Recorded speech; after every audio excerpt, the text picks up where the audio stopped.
Welcome to After the Fact. I'm Tony Soldano, Senior Pastor of All People's Church in Brampton, Ontario, Canada. Well, this past Sunday at our church, we had a dynamic, powerful speaker, Dr. Keith Johnson, what he calls himself is America's confidence coach. And he began to speak to us about this very important subject of confidence and how many of God's people, or people in general, really lack this very, very critical attribute that's so important to life, but especially to leadership. He talked out of Hebrews 10:35. The Bible says, "Cast not away your confidence," which what does it do? Brings tremendous results and brings tremendous rewards. Well, this really started me on a process of thinking and stimulation. And it brought me to the story, and everybody knows the story of David and Goliath. And I began to think about this young shepherd boy who killed this mammoth giant, but killed him with a stone and a sling. And confidence is not just about mind over matter or, having just positive thoughts, although that is a part of it. But I believe this, that what gets practiced gets perfected.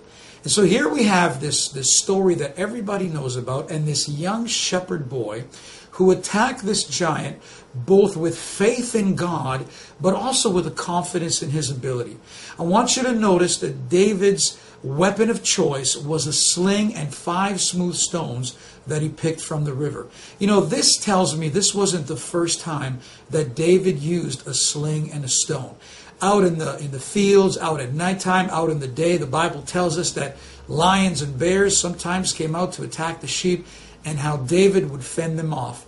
And so when he was given the opportunity to take the king's armor, he said, I haven't tested this. This doesn't feel right to me. This isn't my weapon of choice. In other words, what David was saying is, I don't have confidence in fighting with this because it doesn't fit me. I haven't practiced with it.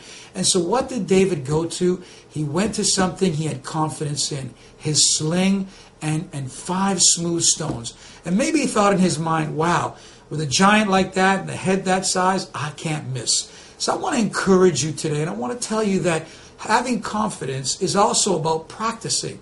What we practice, we perfect. So, what's in your hand? What's your weapon of choice today? What is the skill that you need to practice in order to bring you that confidence that you need in that day of opportunity, in that day of battle, so that you will not only come with faith, but you will come with confidence, knowing that you will succeed because God is with you and God is for you, and so you have an excellent supernatural day. I'm Tony Soldano, and this is After the Fact.